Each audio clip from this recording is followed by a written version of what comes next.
এদিকে চট্টগ্রাম বিশ্ববিদ্যালয়ে আসন্ন চাকসু ও হল সংসদ নির্বাচনকে সামনে রেখে খসড়া আচরণবিধি প্রকাশ করেছে নির্বাচন কমিশন। দুপুরে নির্বাচনী কমিশনের কার্যালয়ে সাংবাদিকদের সঙ্গে এক মতবিনিময় সভায় এই বিধির বিস্তারিত তুলে ধরা হয়।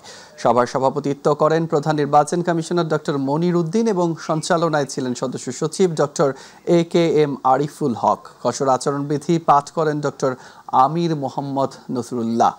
নির্বাচনী আচরণবিধিতে বলা হয়, প্রার্থীদের ডোপ টেস্ট বাধ্যতামূলক, পজিটিভ হলে প্রার্থিতা বাতিল হবে। শোভাযাত্রা, বাহন বহর, আলোকসজ্জা, দেয়াল লিখন, উপঢৌকন ও খাবার পরিবেশন পুরোপুরি নিষিদ্ধ।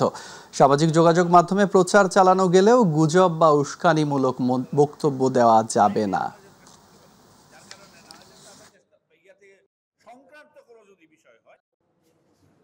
আমরা চাই আমাদের শিক্ষার্থীরা মনের আনন্দ, আন্তরিকতার সাথে এবং নিজেদের বুদ্ধিমত্তার সাথে তাদের প্রতিনিধি নির্বাচন করবে এবং সেটির জন্য যাই কিছু দরকার আমরা সেই ব্যাপারে আমাদের আগ্রহের কোনো কমতি নেই।